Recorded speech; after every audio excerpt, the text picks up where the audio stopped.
네, 고린도전서 공부에 들어가기 앞서서 그리스도인의 원수들이라고 하는 제목으로 함께 공부하는 시간 좀 갖도록 하겠습니다. 우리가 이제 고린도전서만 아니라 많은 서신서들에서 보이는 이 교회 내 많은 문제들, 그런 그 문제들이 왜 생겨나는지, 그 이유는 성도들이 이 다양한 원수들로부터 이 공격을 받고 있기 때문에 그렇습니다. 그래서 우리가 이제 원수들의 종류를 잘 파악하고 대처함으로써 성도들과 더불어 함께 교회를 세워가고 영적인 삶을 우리가 살아내야 이렇게 하겠습니다. 오늘 말씀 본문은 야고보서 3장 15절입니다. 우리 함께 읽어볼까요? 야고보서 3장 15절 시작. 이러한 지혜는 위로부터 내려온 것이 아니요 땅의 것이 정욕의 것이요 그리 귀신의 것이니. 가로를 쳐놓으니까 매끈하게 읽어지지 않네. 이러한 지혜는 위로부터 내려온 것이 아니요 땅의 것. 땅의 것이라고 하는 것은 결국 세상적이라는 말이고요. 정욕의 것. 이 정욕의 것이 의외로 그 원어를 보면 육이라는 말이 사용되지 않고 혼이라는 말이 사용돼요. 혼적이다. 혼적이라는 말은요, 항상 인간적이다 이렇게 생각하면 됩니다. 하나님이 맨 처음에 지으신 사람, 아직 죄가 들어오기 이전의 사람, 그러니까 순수한 사람, 이 사람이 혼적 인간이에요. 그래서 그 킹 제임스 역은 이 혼적 인간을 내추럴 맨이라고 번역을 했어요. 그러니까 이제 그 자연적인 인간이란 말이에요. 그러니까 아직 그 죄로 오염되기 전의 인간.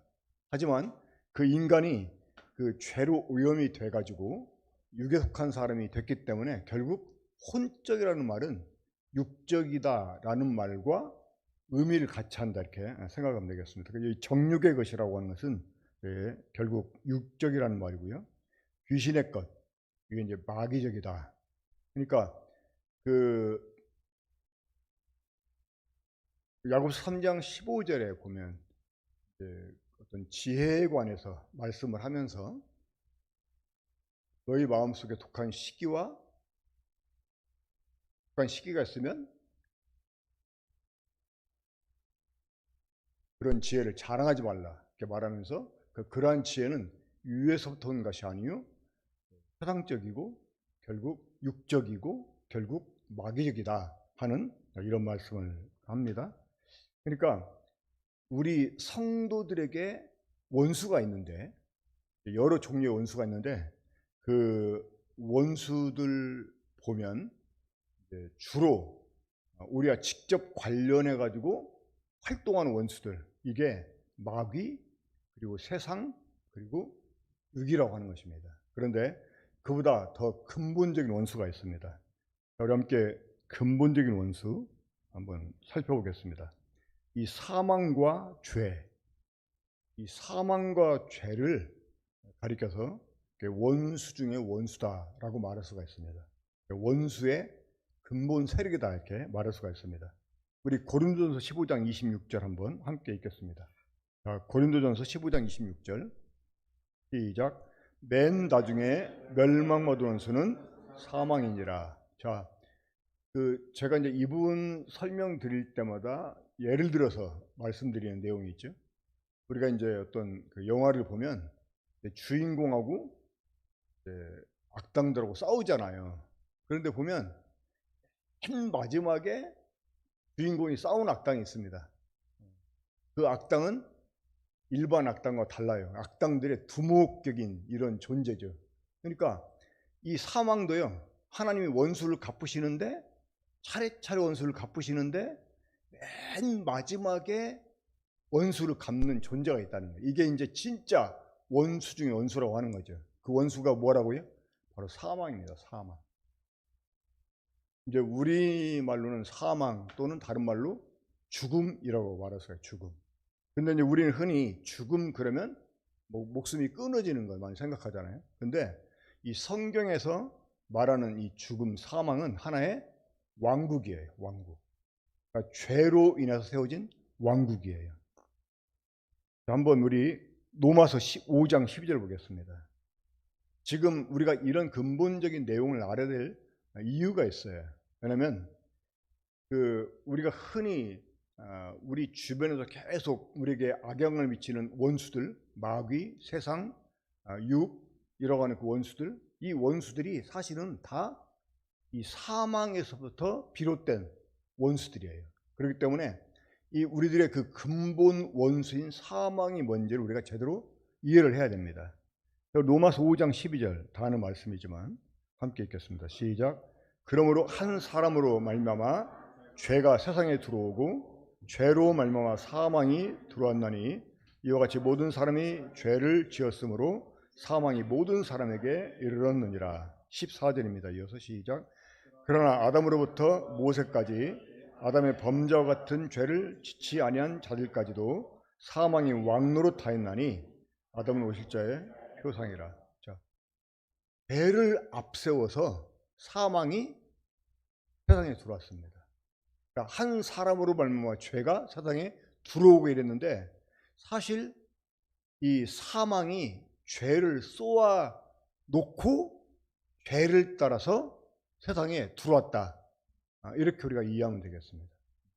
그러니까 이 사망이라는 왕국이 죄를 쏘아대요.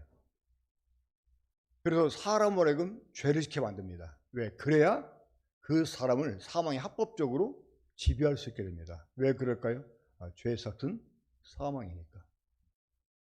그래서 이 죄를 따라서 사망이 들어왔고 사망이 이제 모든 사람 외 왕노릇하게 되었습니다. 이 사망은 죄로 세워진 왕국입니다. 하나님이 이 사망을 직접 창조하지 않았지만 하나님이 지으신 피조물 가운데서 죄를 지을 수 있는 존재들이 있었어요. 어떤 존재?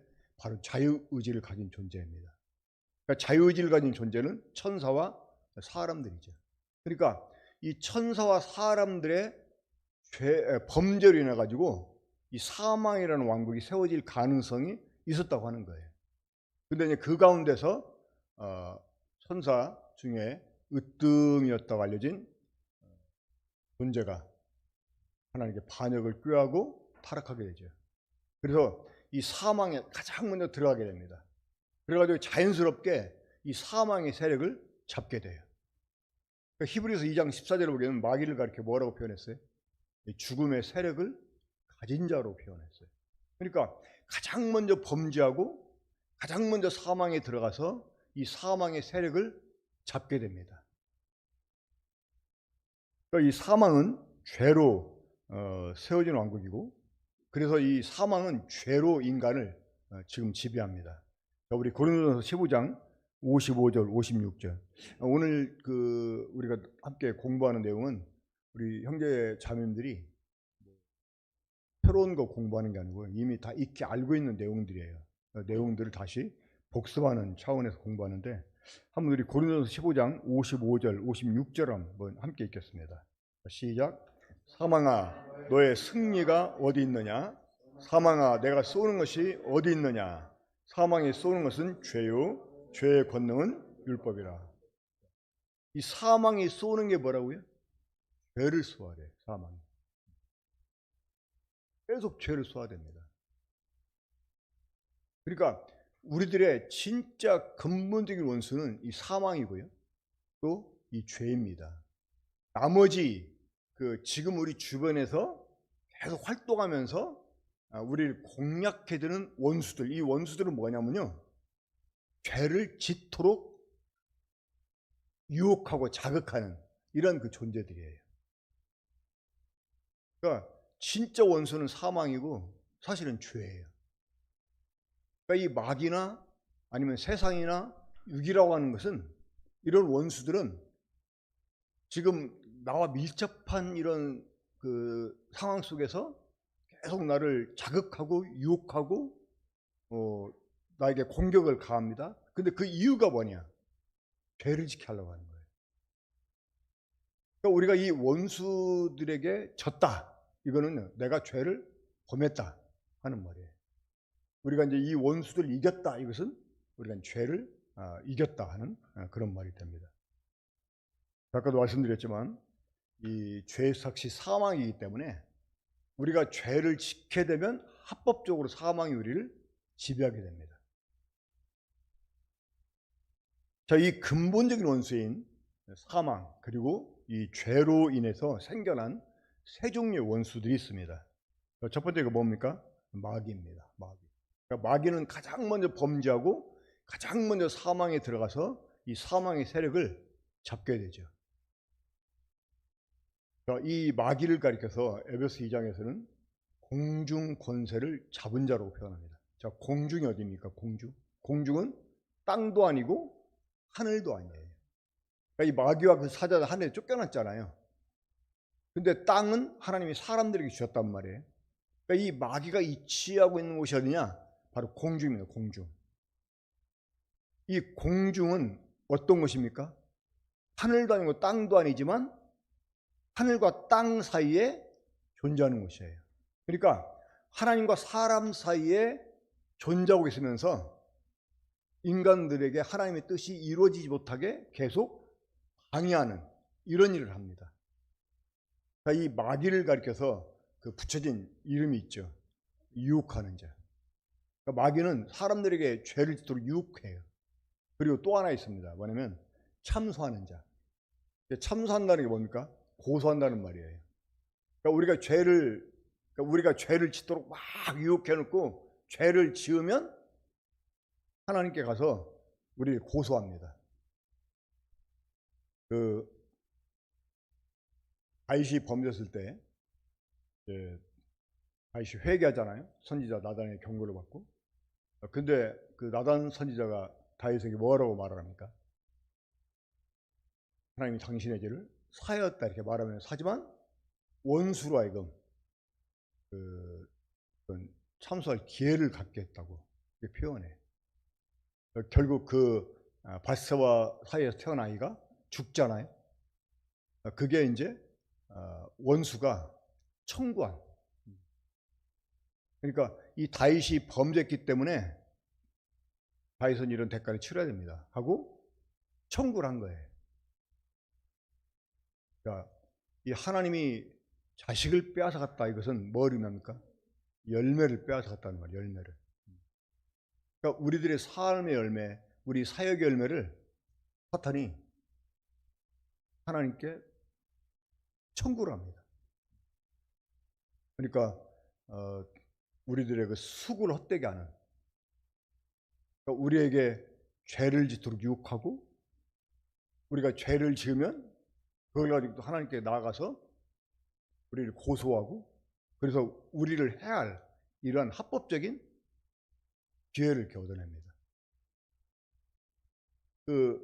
하나님이, 우리 주님이 베드로에게 이런 경고를 하죠. 마귀가 너를 회로 까불듯이 너를 청구하였다, 이런 표현 나옵니다. 너는 깨어서 이제 그 형제들을 굳게 하라, 이런 회개하고 이제 돌이켜서 형제를 굳게 하라, 이렇게 주님 말씀하셨는데, 그러니까 사단이 유혹할 수 있는 기회를 달라고 청구하고, 결국 이제 그 유혹에 베드로가 넘어갔잖아요. 하지만 이제 주님이 다시 회개할 기회를 주고 그랬는데, 아무튼 이 하나님과 이 성도 사이에 존재하고 있으면서 마귀가 계속 역사를 해요. 역사한다는 말은 일한다는 말입니다. 우리말 성경은 역사, 우리가 이제 성경 이렇게 읽다가 이제 그런 단어를 성경 읽으면서 이렇게 접하게 되니까 우리도 이제 그게 입에 배 가지고 역사한다, 역사한다, 하나님 역사해 주십시오 이렇게 말하는데, 역사한다는 말이 결국은 일한다는 말이에요. 역사 뒤집어서 말하면 뭡니까? 사역이 뭐예요? 일하는 거잖아요. 그러니까 이 마귀가 역사한다는, 마귀가 일한다는 거예요. 일을. 하나님과 우리 사이에서 계속 우리를 유혹해서 하나님 앞에 우리의 그 수치를 드러나게 만들고, 우리가 넘어지면 그걸 가지고 하나님께 또 고소해서 우리를 해야 할 이러한 기회를 또 갖게 되고, 이러한 일을 이 마귀가 공중에서 하게 된다는 거예요. 자, 이 마귀는 공중 권세를 갖고 있다. 이 말은 뭡니까? 마귀가 지금 어디에 이치했다는 것입니까? 우리 위에 이치하고 있다는 거예요. 그리고 세상은 지금 우리를 둘러싸고 있어요. 그러니까 우리 원수인 마귀는 우리 위에 위치하고 있고, 우리 원수인 세상은 우리를 둘러싸고 있고, 근데 우리 원수가 이게 다가 아니고 우리 내면의 원수가 또 있다는 거예요. 우리 내면에. 그게 무엇입니까? 육이라고 하는 것입니다. 육. 그러니까 육이라고 하는 것은 이 성도 내부, 그러니까 특별히 이 죄로 길들여진 우리의 몸 안에 남아있는 죄성, 이게 육이라고 하는 원수입니다. 그래서 이 원수들이 입체적으로 우리를 지금 둘러싸고 있어요. 성도들을. 우리가 늘 깨어있어 하고 또 주님을 의지해야 되는 이유가 여기에 있습니다. 왜냐하면 원수가 우리 위에 있고 우리를 둘러싸고 있고 심지어 지금 내 내부에 있어요. 그렇기 때문에 우리가 이 깨어있지 않으면, 정말 주님을 우리가 의지하지 않으면 우리가 언제든지 넘어집니다. 제가 이제 성경을 보면서요, 이 마귀의 그 유혹, 수법, 사실 너무나 빤해요. 이 마귀의 그 유혹하는 수법은요, 삼투적입니다. 너무나 빤해요. 근데 거기에 사람들이 알면서도 넘어갑니다. 왜 넘어간 줄 아세요? 얘네가 입체적으로 활동하거든요. 입체적으로. 우리 외부에서 또 우리 내부에서 입체적으로 막 일을 하기 때문에 이 사탄의 그 유혹 방법은 너무나 빤한데도 우리가 넘어가요. 그러니까 역사가 흘러오면서 과거에 사탄이 인간을 넘어뜨렸던 방법하고요, 지금 사탄이 인간을 넘어뜨리는 방법이 똑같아요. 우리 성경을 통해서 또 다 보고 알고 있잖아요. 그런데도 넘어집니다. 왜 넘어질까요?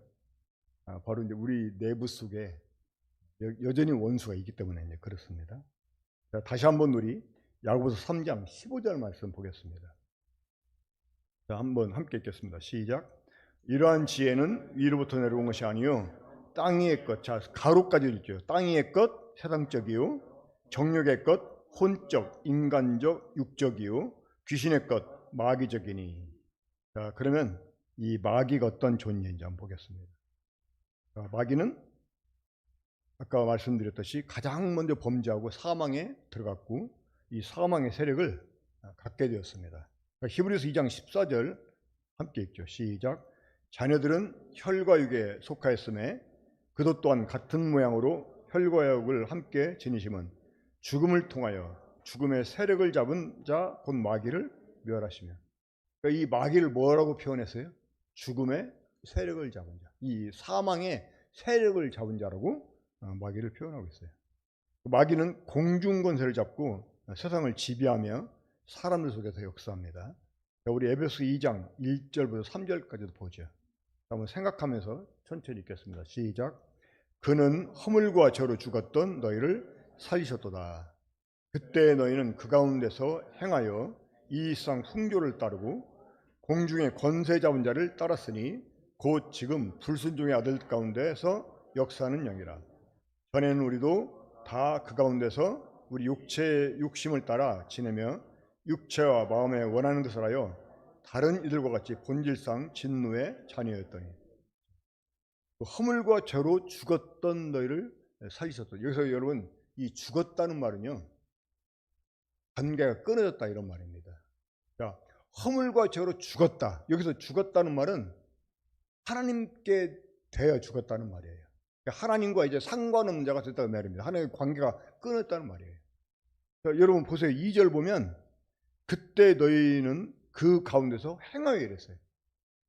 허물과 죄로 죽었는데 행하고 있대요. 이 죽었다는 말은요, 관계가 없다 이 말입니다. 그러니까 하나님께 대하여 죽었다는 말이에요. 하나님과 관계가 이제 없게 됐다 그 말이에요. 대신 죄에 대해서는 산자가 된 거죠. 죄에 대해서는. 지금 거듭난 성도는 죄에 대하여는 죽은 자가 됐고 하나님께 대해 산자가 됐다. 이렇게 이제 간주하라고 로마서 6장에서 우리가 말씀하잖아요. 근데 허물과 죄로 죽었다고 할 때 그 죽었다는 말은요, 하나님께 대하여 죽었다는 말이에요. 대신 반대로 죄에 대해서는 살았다는 말입니다. 그래서 행동을 해요. 그때 너희는 그 가운데 행하여 뭘 따랐습니까? 이 세상 풍조를 따르고 공중의 권세 잡은 자를 따랐으니. 자, 마귀를 가리켜서 공중의 권세 잡은 자. 이 공중은 땅보다는 높은 곳입니다. 그리고 하늘 사이를 막고 있으면서 마귀가 하늘 아래에 있는 모든 것들을 지배합니다. 그리고 이 불순종하는 사람들 속에서 여전히 여기 보면 역사하는 영이다 이랬는데 일하고 있는 영이다. 그러니까 지금 믿지 않는 사람들 속에 이 마귀가 계속 일하고 있다는 거예요. 우리도 전에는 그 가운데서 우리 육체의 욕심을 따라 지내며 육체와 마음이 원하는 것을 하여 다른 이들과 같이 본질상 진노의 자녀였던 이런 사람들이었죠. 하지만 이제 하나님이 이런 우리를 살려주셨습니다. 그러니까 살려주셨다는 말은요, 하나님께 대해서 살아나겠다 이 말입니다.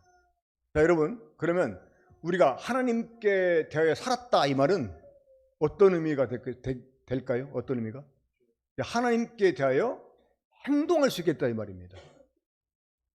허물과 죄로 죽었었을 때는 우리 하나님과 상관없이 살았어요. 오히려 죄에 대해 살았고 죄를 행동하며 살았어요. 근데 이제 우리가 죄에 대해 죽은 자가 됐고 하나님께 대해 산 자가 되었다 이러면 우리가 이제 뭐 할 수 있다는 거예요? 하나님을 위해서 우리가 행동할 수 있게 됐다 그 말입니다. 자, 마귀적이라는 말은 어떤 말일까요? 마귀적이다. 아까 이제 귀신의 것이오 이랬는데 그 말은 마귀적이다. 마귀적이라는 말은 이기적이고 독선적이라는 뜻입니다. 자기 중심적이라는 뜻이에요. 자기 중심적. 자기 기분에 따라 말하고 행동하고 이 자기 감정에 충실한 이런 경우를 가리켜서 마귀적이다 이렇게 말합니다. 아까 이제 야고보서 3장 15절을 보게 되면 이러한 지혜는 이로부터 온 것이 아니요. 우리 말씀하고 있잖아요. 그래서 이제 땅의 것이고 또 정욕의 것이고 또 귀인의 것이다 이렇게 말했는데 이 교회 내에서 지금 가르치는 일에 관해서 교훈하는 중에 이 말씀이 나왔어요. 그러니까 너희는 많이 선생되지 말라 이러면서 그 선생된 자들은 오히려 심판을 많이 받는다고 이렇게 말씀하시잖아요. 그러면서 그런 가르침과 관련해 가지고 만약에 너희 마음속에 독한 시기와 다툼이 있으면 말하지 말라는 거예요. 내 속에 어떤 성도에 대한 막 안 좋은 마음이 있어요. 그런 상태에서 강단을 올라가지고 소위 설교자가 막 자기 감정풀이를 설교 시간 해버리는 거예요. 그런 것들은 이로부터란 지혜가 아니라는 거예요. 그건 마귀적이라는 거예요. 그러니까 자기 중심적이고 이기적이고 자기 기분에 따라 자기 감정에 따라 막 말하는 거예요. 우리가 이것을 경계해야 됩니다. 그러니까 우리 원수 마귀는 때때로 우리들의 마음을 좁혀서 우리가 이건 나 자신만 이렇게 들여다보게 하고 그러면서 내 중심에서 벗어나지 못하게 하는 경우가 있습니다. 그러니까 지금 제가 드리는 말씀은 고린도전서나 고린도서뿐만 아니라 다른 서신서, 교회에게 보내진 서신서를 보면서 교회에서 발생되는 이러한 문제들이 다 이러한 원수들로부터 온 것이기 때문에 이제 우리가 이런 것들을 잘 살펴가지고 우리가 깨어서 이런 원수의 시험에 우리가 넘어가서는 안 된다고 하는 것. 그리고 우리가 영적인 이런 승리의 삶을 살기 위해서도 이런 원수의 원수가 누구인지 그리고 원수가 우리 유혹하는 방법에 대해서 우리가 좀 알아두면 우리가 영적 승리의 삶을 사는데 도움이 많이 됩니다. 자, 이제 이 그 근본적인 원수인 사망과 죄로부터 나온 두 번째 원수가 있습니다. 바로 세상입니다. 자, 이 세상이라는 말은 두 가지 의미가 있습니다. 하나는 하나님이 지으신 질서 있고 조화된 세계를 가리켜서 세상이라고 말해요. 그 세상이라는 말이 헬라어로 코스모스입니다. 코스모스. 잘 그 설계가 돼가지고 치밀한 설계에서 아름다운 조화를 이루고 있는 이러한 세계, 이게 코스모스 세계이고 세상이고, 또 다른 의미가 있어요. 이거는 이제 마귀에게 지배를 받고 있는 땅 위를 가리켜요. 그래서 이제 아까 야고보서 3장 15절에서 땅의 것이요라고 말씀하고 있는데, 그건 이제 세상적이라고 하는 건데요. 자, 이 두 번째 원수인 세상. 자, 세상은 악한 자에게 속해 있습니다. 그러니까 이 마귀가 세상 임금이라고 표현되고 있잖아요. 마귀가 세상 임금이고, 그리고 또 세상의 신이라고까지 표현되고 있고. 자, 우리 요한일서 5장 19절 보겠습니다. 또 아는 것은 우리는 하나님께 속하고 온 세상은 악한 자 안에 처한 것이냐. 그러니까 이 공중 권세를 잡고 있는 마귀가 하늘 아래 있는 모든 걸 지배하면서 모든 것 위해서 지금 군림하면서 왕노릇합니다. 특히 이 세상의 그 흐름을 이 마귀가 주도를 해요. 우리 요한복음 14장 30절 보겠습니다. 우리 주님이 이제 하늘로 승천하시기 전에 제자들에게 마치 고별사처럼 말씀을 하시던 중에 하신 말씀인데, 함께 읽겠습니다. 시작. 이후에는 내가 너희와 말을 많이 하지 아니하리니 이 세상의 임금이 오겠습니다. 그러나 그는 내게 관계할 것이 없으니. 자, 이 세상 임금이 오겠습니다. 곧 마귀를 가리킵니다. 이제 마귀가 주님을 십자가에 못 박고 마지막 주님과 싸움을 하는 거예요. 창세기 3장 15절에서 예언하신 그대로 이제 여자의 후손의 발꿈치를 물어 뜯으려고. 왜? 여자의 후손이 자기 머리를 내려 밟을 거니까 내려 밟는 여자의 후손의 발꿈치를 이 뱀이 물어버리는 거예요. 이게 이제 십자가 사건입니다, 결국. 그러니까 이 최후의 일전을 하기 위해서 세상이 오겠다고 하는 거예요. 하지만 주님은 그는 내게 관계할 것이다 이렇게 말씀합니다. 왜냐하면 주님은 마귀와 싸우려고 온 게 아니고 우리들의 죄를 없애고 우리를 사망에서 해방시키기 위해서 오셨기 때문에 주님은 주님 할 일을 하면 된다, 이런 의미로 말씀하신 거예요. 마귀와 구태여 싸울 필요 없이 주님은 주님 일을 하시면 된다, 이제 이런 의미가 됩니다. 요한복음 12장 31절 봅니다. 이제 이 세상에 대한 심판이 이르렀으니 이 세상의 임금이 쫓겨나리라. 결국 주님이 승리하시고 이제 마귀는 패퇴할 것에 대해서 말씀하신 거죠. 고린도서 4장 4절에서는요, 이 마귀를 우리말 성경은 이 세상의 신이다 이렇게 말했는데, 사실은 세상 신이 아니고 세대, 이 세대의 신이다 이렇게 말해요. 세대의 신. 이 세대가 언제부터 언제까지입니까? 여러분 말씀 들었죠? 이 세대가 언제부터 언제까지예요? 이 세대. 하나님 나라의 시간성에 대해서 말씀을 드릴 때 제가 한번 설명을 드렸었는데, 시간은 크게 둘로 나눌 수가 있다고 그랬잖아요. 이 세대와 오는 세대. 이 세대는 언제부터 언제까지예요? 창세 때로부터 백보자 심판 때까지가 이 세대예요. 그러니까 이 세대는 본래 누구한테? 사람들에게 주어졌었는데 인간이 범죄하게 됨으로써 이 세대의 권세를 누구한테? 마귀한테 빼앗기게 됩니다. 사실은 마귀한테 빼앗긴 게 아니고 누구한테 빼앗겼어요? 사망한테 빼앗겨요. 사망한테. 근데 이 사망의 왕국의 세력을 마귀가 갖고 있기 때문에 마귀가 이 세상의 임금으로 또 이 세대의 신으로 지금 군림하게 된 것입니다.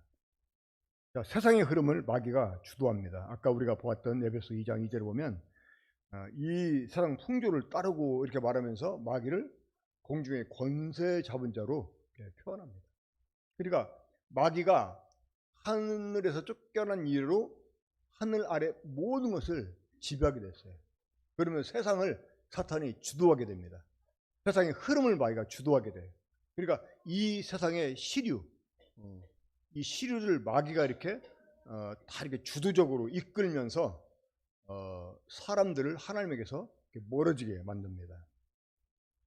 자, 그리고 야고보서 4장 4절 보면 세상과 버타는 것은 하나님과 원수가 된다라고 말합니다. 왜? 세상은 하나님과 원수가 되기 때문에. 그러니까 원래 세상이라는 말의 의미는 참 좋은 의미였었어요. 그러니까 잘 조화된 세계인데, 근데 이 세상이라는 말이 이제 부정적으로 사용이 됩니다. 이게 죄가 들어오고 사망이 들어오고, 그리고 마귀가 이 세대의 임금이 되고 나서부터 이제 세상은 부정적인 이런 그 대상이 되는데, 그래서 이 세상 자체가 하나님과 원수가 되어버렸어요. 왜? 이 세상을 마귀가 지배하고 있으니까.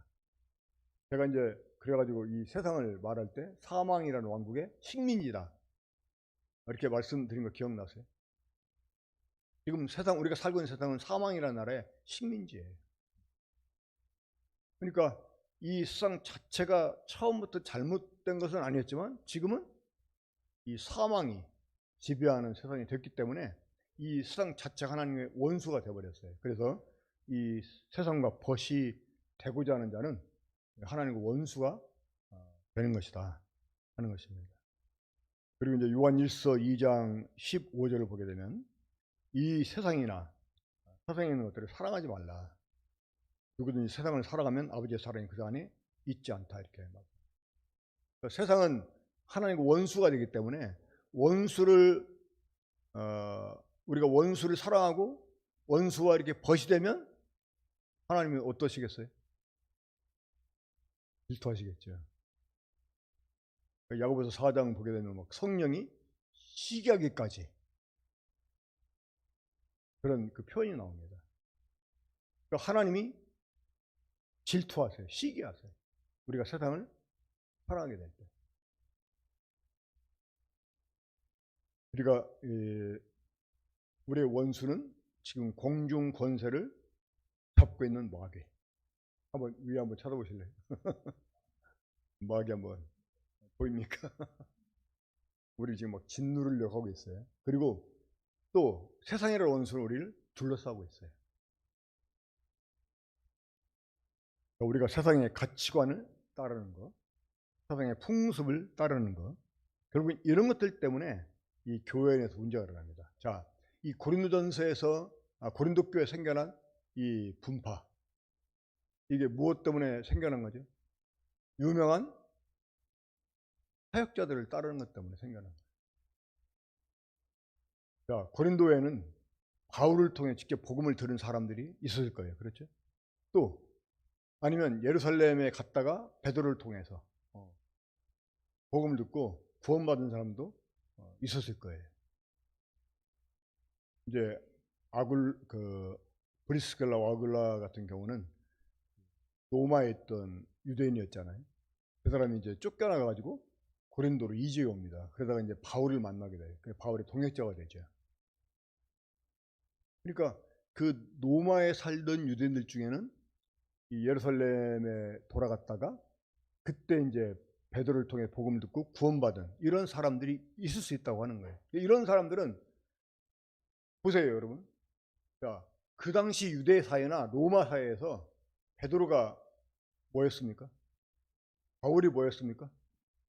아무것도 아니었어요. 그렇잖아요. 근데 교회 내에서는요. 아주 뭐 지금도 베드로 하면 막 예수님 수시자 하고,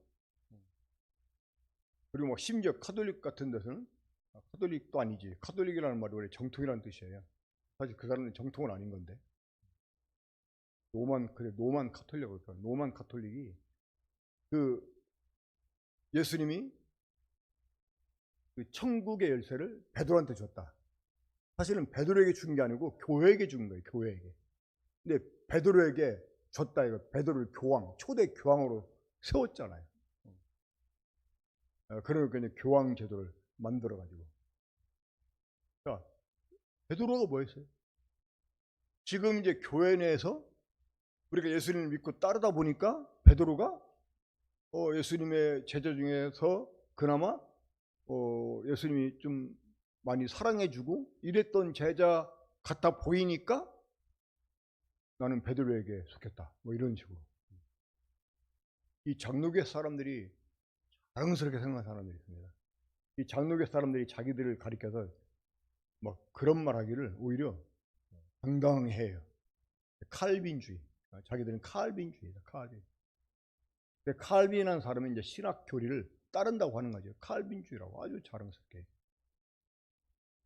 저도 옛날에는 못 모르고 대한예수교 장로회 합동 측에 있어가지고 저도 칼빈이면 단 줄 알았어요.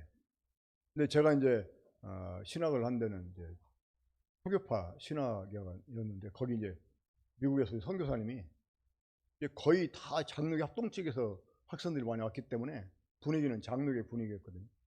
근데 뭐 이렇게 그 강의 시간에 이제 교수하고 학생들 간에 붙었어요. 속된 말로. 계속 이제 막 어설픈 칼빈주의 얘기하는데 나중에 그분이 그러더라고. 여러분들이 칼빈보다 더 위대해질 수 있다. 이런 얘기를 하는 거예요. 칼빈이 뭐냐? 하나님이 쓰신 사람 중에 하나잖아요. 그렇잖아요. 사실 이 교회사를 보면 칼빈은요 굉장히 용기 없는 사람이었어요. 박해가 일어날 때 도망가려고 그랬어요. 그때 이제 파렐인가 하는 사람이 막 정죄해가지고 그 막 정죄를 듣고 막 겁먹고 다시 돌아가서 책을 쓰게 됩니다. 그게 이제 그 유명한 기독교 뭐 5대 뭐 교의 해가지고 나오는 게 있어요. 그래서 그 강요라고 하는 거 책이 있는데. 그러니까 그런 사람들이 막 따르는 거야. 그러니까 보세요. 지금 우리 모임 한국의 소위 그 형제교회 브레드린 이 교파에서 오면 뭡니까? 교파에서 오면 알아줘요? 다른 기독교계에서 알아줘요? 근데 우리 사이에서는 어때요? 우리 사이에서는 어떤 그 특히 형제들보다도 자매들 사이에 그런 분들이 있어요. 소위 전국구 자매, 전국구 자매가 전국구 자매.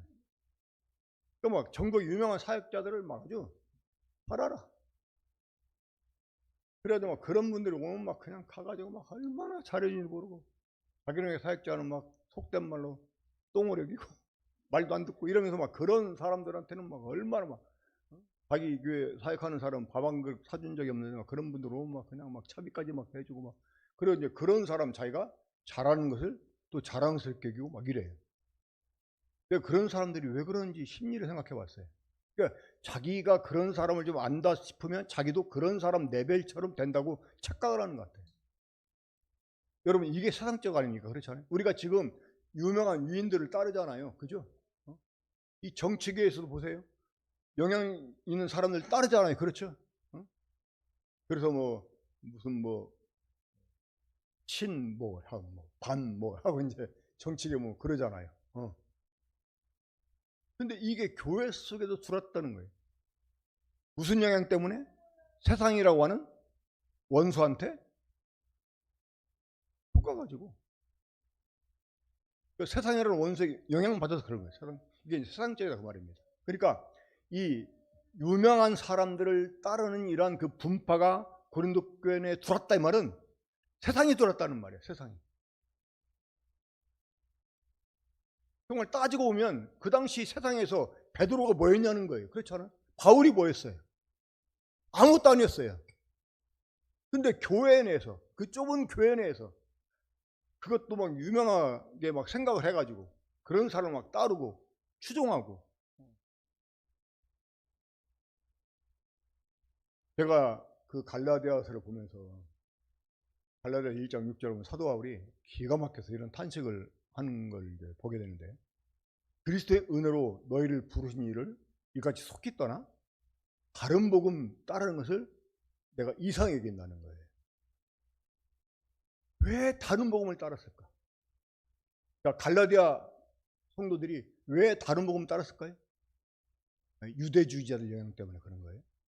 그러면 유대주의, 자, 복음이 유대인들부터 시작이 됐잖아요. 그렇죠? 우리 주님이 유대인으로 태어나가지고 유대인들 제자를 부르고 유대인들에게 복음을 사실 맡겼잖아요. 그렇죠? 그러니까 이 교회가 어디서 시작이 됐어요? 예루살렘에서부터 시작이 됐어요. 그리고 예수님과 함께 했던 제자들 거의 어디 있었어요? 다 예루살렘에 있었어요. 근데 바울은 원래 예수님과 함께 있지도 않았어. 그죠? 멋모르는 사람은 지가 언제 사도라고 이런 시비를 걸었어요. 바울은 사도도 아니다 이렇게 말했어요. 그러니까 바울이 가르치면 잘못된 거다. 예루살렘에 있는 사도는 그렇게 안 가르쳐 이렇게 말한 거야. 자, 그 영향을 받은 거예요. 뭡니까? 세상적인 권세. 그러니까 이미 정평이 난 세상적인 권위를 더 크게 생각한 거라 그 말이에요. 그래서 진리를 포기하고 다른 복음을 쫓은 거예요.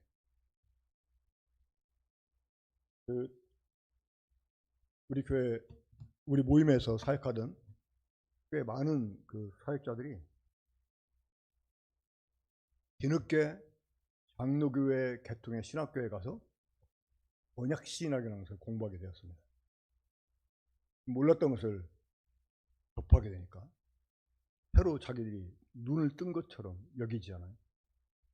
저 같은 경우는 장로교회에서 신학을 했기 때문에, 그리고 이제 주로 그런 책들을 많이 봐왔고, 그것으로 이제 맨 처음에는 내 나름대로 어떤 그 신앙관을 이렇게 정립했기 때문에, 그런데 이제 복음을 깨닫고 구원받아서 이거 아니구나 이렇게 생각하고 이제 버렸는데, 이것들을 뒤늦게 접한 사람들이요 완전히 막 뒤집어져 가지고 그냥 막 모임, 세대주의 막 잘못했다고 막 공격하고. 근데 보면 그런 그 교단이 훨씬 크잖아요. 그러니까 그런 그 권위를 이렇게 이제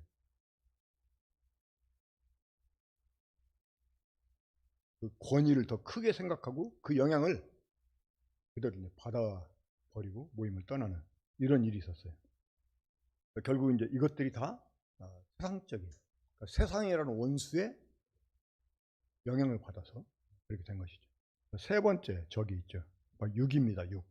자, 육이라는 게 뭡니까? 육은 죄가 사람 속에 만들어 놓은 죄의 본성을 가리켜요. 육이라고 하는 말은 사람 속에, 그러니까 죄가 사람 속에 만들어 놓은 죄의 본성.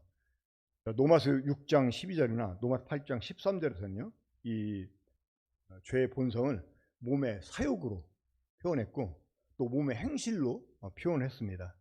골로새 3장 5절에 보면 땅에 속한 지체라고도 표현했습니다. 그러니까 이 육이라고 하는 죄의 본성이 몸에서 활동을 해요. 그러니까 몸에서 사악한 욕심, 사욕이라는 게 뭐예요? 사악한 욕심을 일으켜, 사악한 욕심.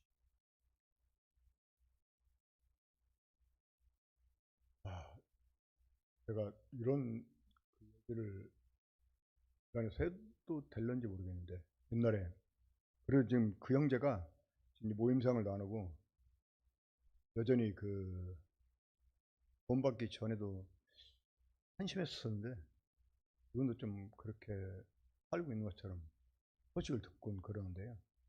그럼 저한테 그런 얘기를 하는 거예요. 자기가 이제 자기 아내와 잠자리를 같이 하는데 어떤 자매한테 이 형제가 좀 음란한 마음을 가진 것 같아요. 근데 그 자기 아내와 잠자리를 같이 하면서 그 자매하고는 직접 안 해도 그 자매를 상상하면서 해도 죄가 아니냐 이런 질문을 나한테 하는 거예요. 근데 그래가지고 너무나 어이가 없어가지고 뭐라고 이제 야단치고 그랬었는데, 자 보세요.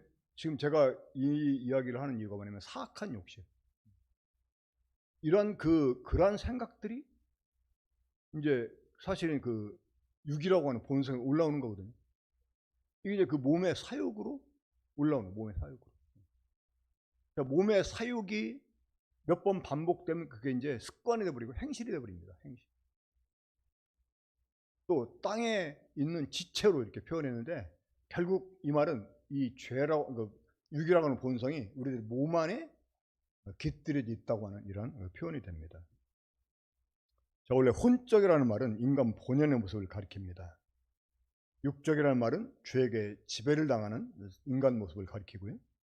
결국 이제 죄의 지배를 받고 죄를 행동하는 이런 사람들인데 이게 이제 몸에 습관으로 배가지고 그러니까 우리들의 몸이 죄로 지금 길들여져 있잖아요. 그래서 몸의 사육이 조금만 자극을 받을 만한 여건이 우리에게 일어나면 그냥 여지없이 우리들의 몸이 그것에 반응하게 된다는 거예요. 왜냐하면 육이라고 하는 그 본성이 우리 속에 있기 때문에 그렇다고 하는 것입니다. 그런데 이제 그 갈라디아서 5장 19절 이후를 보면은요, 육의 일은 현자다 이러면서 육의 일이라고 하는 것이 성적인 것만 관련된 게 아닙니다. 그거 보면 당 짓는 것도 육에 속한 일이에요. 그래 그 고린도전서에서 그 분파 일어나는 것도 사실 이게 다 육의 일이라고 말할 수가 있어요. 심지어 종교적인 것, 우상숭배라든가 술수, 이 술수가 이 종교적인 사기를 가리킵니다. 그리고 그 원수를 맺는 것 이런 것도, 그리고 그와 같은 것들, 술 취한 것 이것도 다 이제 육의 일이에요. 육의 일. 그러니까 육의 일이라고 하는 것이 꼭 성적인 것만 있는 게 아닙니다. 그러니까 이런 것들이 이제 우리들의 몸 안에 있어서, 그러니까 특히 그 마귀라든가 아니면 우리를 둘러싸고 있는 세상이라든가 이런 것들보다 우리 몸 안에 있는 이 육이라고 하는 죄가 사실 우리한테 더 어려운 적이 돼요. 실제로 우리 내부에서 우리를 자극하니까 이게 육의 본성인지 아니면 그냥 내 자연스러운 본성인지 구분이 안 될 때가 있어요. 자, 그러면 이와 같은 원수들을 이기는 방법 무엇이겠습니까? 자, 이 원수를 이기는 근본적인 방법은요, 사실 딱 한 가지입니다. 뭐겠습니까? 십자가입니다. 이 마귀라든가 아니면 세상이라든가 아니면 육이라고 하는 이 우리를 둘러싸고 있는 이 원수를 이기는 방법은 딱 하나예요. 뭐라고요? 십자가입니다. 십자가. 그래서 고린도서 1장 18절에서부터 사도 바울이 그 분파로 인해서 다툼이 있는 고린도 교회에게 제시한 해결책, 그게 뭐냐면 십자가의 도였어요. 십자가의 도. 자, 십자가는 뭘 상징합니까?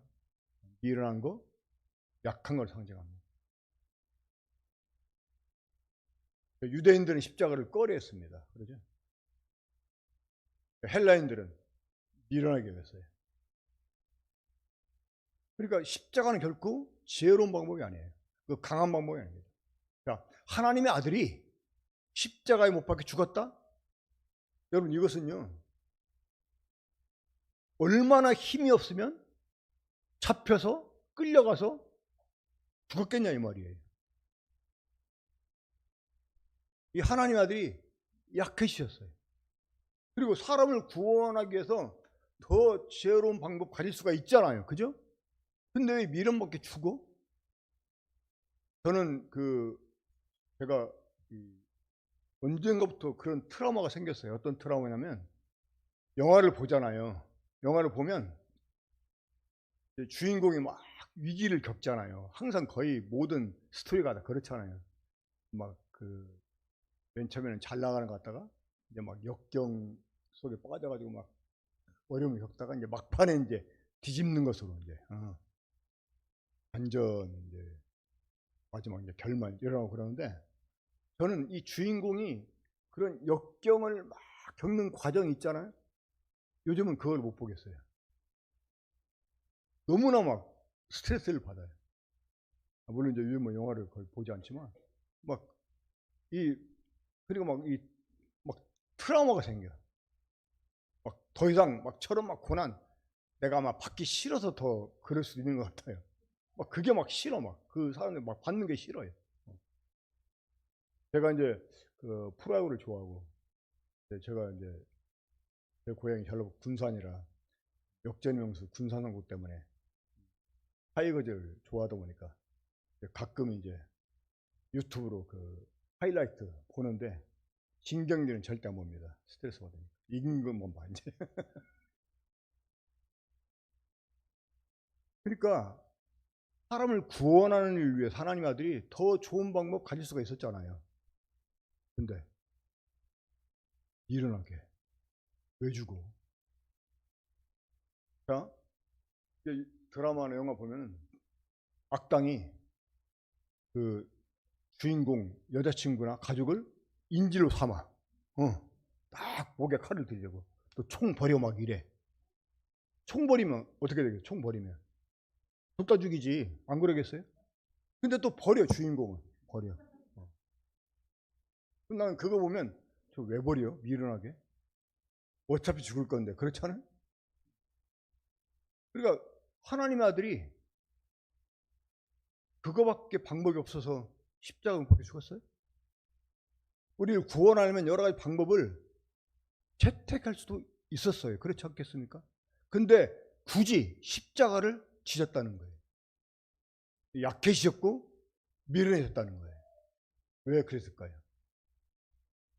사실은 그 방법 외에는 이 죄와 사망을 이겨낼 수가 없는 거예요. 그러니까 여전히 십자가가 우리 원수를 이기는 유일한 방법입니다. 사실. 자, 지금 이제 우리 성도들한테 심각한 게 하나가 있습니다. 뭐냐면 이 십자가 하면은 거기에 주님만 못 박아놔요. 그러니까 십자가에 못 박힌 주님께 주구장창 감사는 해요. 근데 여전히 그 십자가에 주님만 매달아놔요. 이게 구원파예요. 이게 구원파 신앙이에요. 그 주님 십자가는 주님만 못 박힌 십자가가 아니잖아요. 그 주님 우리 대신 못 박혀 죽은 거잖아요. 내가 죽어야 될 죽음을 주님이 대신 죽어준 거예요. 그럼 우리가 믿었다면 어떻게 해야 돼요? 나를 거기에 포개놔야 돼요. 그 주님만 못 박힌 십자가가 아니고 내가 못 박힌 십자가가 돼야 돼요. 십자가에 도를 말하면서 자기는 십자가를 안 짓는다. 이거는 거짓말이에요. 그 신앙은 거짓말이에요. 고린도 교회가 그런 사람들이었어요. 주님만 못 박힌 십자가. 감사하죠. 눈물 질질 흘리고 그래요. 근데 자기는 절대 자기를 십자가에 내놓지 않아요.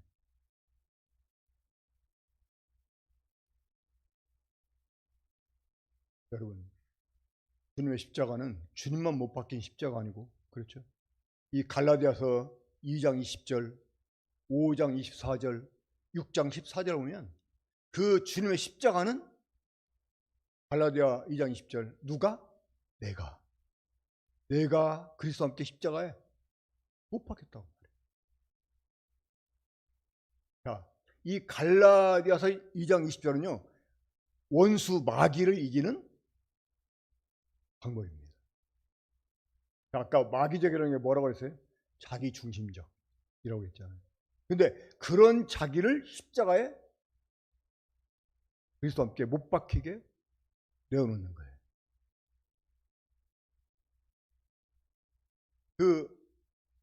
물론 이제 젊었을 때는 극단적으로 그런 적용도 해봤었어요. 죽은 사람이 어떻게 성질 내냐. 누가 막 건드려도 난 죽었는데 어떻게 성질 내. 이렇게 적용을 시켰어요, 진짜. 근데 이제 사탄이 오히려 그걸 또 역용해가지고 죽은 자가 뭐하냐. 내가 이제 주님을 위해서 뭐 하려고 그러는데 죽은 자가 뭐하냐. 반대로 그런 식으로 얘기를 해가지고 뭔가 주님의 행동을 해야 되는데 반대로 야, 죽은 사람이 가만히 있어. 네가 하면 안 돼. 뭐 이런 식으로. 그래가지고 한동안 또 딜레마에 빠진 것도 있었지만 적용을 그런 식으로. 나는 주님과 함께 죽었다는 거예요. 죽은 사람인데 나는 죽은 사람인데 우리가 우리를 부인한다는 것이 나를 죽은 자로 주님 앞에 내려놓는 거예요. 그러니까 이 마귀적인 일은 이 나를 십자가에 내어놓음으로 우리가 이길 수 있고요. 자, 그리고 갈라디아서 5장 24절 봅니다. 거기 보면 그리스도 예수의 사람들은 육체와 함께 그 정욕과 탐심을 십자가에 못 박았느니라. 그 갈라디아 2장 20절하고 6장 14절은요, 이 수동태가 사용돼서 수동태가 바뀌었다. 그러니까 하나님이 나를 그리스도 십자가에 못 박았다. 내가 박은 게 아니고, 그리고 세상이 나에 대해서 못 박히고 내가 세상에 대해서 못 박혀야 수동태로 돼 있어요. 근데 이 갈라디아서 5장 24절은 능동태입니다. 내 육과 함께 정과 시험을 십자가에 못 박았다. 내가 박았다. 내가 박았다. 그러니까 내 속에서 올라오는 몸의 사욕들, 몸의 행실들 이런 것들을 내가 계속 십자가에 가져가서 못 박아야 돼요. 이미 못 박았지만 계속 못 박아야 돼요. 그러니까 아까도 말씀드렸지만 주님만 못 박히게 놔두는 것도 문제고요. 또 함께 못 박혔는데 도중에 내려오는 사람이 있어. 힘들다고. 주님 나 도저히 못하겠어요. 왜 나만 손해봐야 돼? 왜 나만 참아야 돼요? 제가 옛날에 대전에서 처음 개척할 때 어떤 자매들 사이에 둘이 트러블이 있어요. 이제 계속 자기한테만 그렇게 말한 게 아니고 상대방한테 내가 그렇게 딱 권면해 줬는데 그 자매는 자기한테만 그러는, 왜 나한테만 말하고 왜 나만 참아야 돼? 왜 나만 당해야 되냐고 이러는 거예요. 나 이제 안 참아요. 이러고. 주님과 못 박혔다가 내려온 거예요. 이제 이를테면 그렇다 이 말입니다. 근데 우리가 우리 원수를 이기는 방법은 여전히 십자가밖에 없어요. 내가 그리스도와 함께 십자가 못 박혔다. 이 말씀을 되낼 뿐만 아니라 실제로 나를 십자가 밑에 내려놔야 돼. 계속 죽은 자로 내려놓는 이 연습을 해야 돼. 그게 자기 부인입니다. 그리고 어떤 욕망이 올라와요. 죄에 대한 욕망이 올라와요. 네, 여러분 일을 멈춰야 됩니다. 그리고 주님 앞 엎드려야 됩니다. 안 먹다 말고도 엎드려야 됩니다. 주님, 지금 내가 이것을 억제할 수가 없습니다. 그러니까 이런 내가 주님과 함께 죽지 않았습니까? 다시 내 정과 주님 십자가에 못 박습니다. 하고 자주 우리는 십자가 밑에 나가야 돼요. 그리고 이 세상이 나에 대해서, 우리가 세상에 대해서 못 박혔다고 사도 바울이 고백하지 않았습니까? 그러면서 그가 뭐라고 말했습니까? 내게는 오직 우리 주 예수 그리스도 십자가 외에는 결코 잘한 것이 없다 이렇게 말했습니다. 그러니까 로마 시대 때 십자가를 자랑한다고요? 그 당시 십자가가 뭐였습니까? 최고의 사형틀이었어요.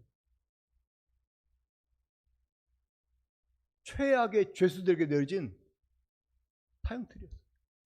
근데 그 십자가를 자랑한다고요? 남들은 수치스럽게 생각하는데 바울은 십자가를 자랑한대. 그러면서 그 십자가를 어떤 십자가라고 말하고 있습니까? 내가 세상에 대해서 못 박힌 십자가를. 세상이 나에 대해서 못 박혔다는 거예요. 그러니까 누가 나를 무시해도, 세상이 나를 알아주지 않아도, 내가 어떤 취급을 받아도 그것과 나 사이에는 뭐가 있어요? 그냥 십자가가 있다. 십자가. 우리 십자가 끝까지 붙잡아야 돼요. 이 십자가 외에는 방법이 없습니다. 그래서 우리가 고린도전서 공부하기 전에, 또 고린도전서만 아니라 이 교회에 보내진 서신서를 여러분 대할 때마다 항상 우리들의 원수, 이게 지금도 내 주변에서 혹은 내 안에서 계속 나를 공격하고 있다. 이 점을 우리가 생각해서 늘 깨어 있어야 되고, 그것들을 이겨내는 방법은 유일하다. 십자가 외에 없다. 이 생각을 하면서 수시로 십자가 밑으로 이렇게, 저는 종종 기도할 때 이런 고백을 합니다. 주님, 내 자신의 모든 것을 주님 십자가 밑에 내려놓습니다. 다시 주님의 발을 붙잡고 정말 새로 시작하는 것 같은 이런 마음으로 심령을 새롭게 해달라고 기도하면서 십자가를 이렇게 붙잡습니다. 매일 매 순간 십자가를 이렇게 붙잡고 십자가로 승리하는 우리가, 십자가는 비록 우리를 거스리지만 그러나 그것 외에 우리로 하여금 승리하게 하는 것이 없고 우리에게 후에 영광을 얻게 하는 것이 없습니다. 그래서 항상 주님 십자가를 마음에 두고 승리하는 이런 사람 되었으면 좋겠습니다. 이 고린도전서 공부를 통해서 하나님께서 우리들에게 커다란 도움을 주시고 아름다운 이러한 열매를 맺을 수 있도록 우리 인도해 주시길 바라고, 말씀 맡은 형제인들을 위해서 여러분 계속 기도해. 요즘 들어 그 주중 집회 출석률이 많이 떨어지고요. 또 출석 시간도 점점 이게 늦어져요. 그 찬송할 이런 시간이 많지 않은데 좀 일찍 오셔가지고 함께 찬송도 부르고 하면 기도하고 마치겠습니다.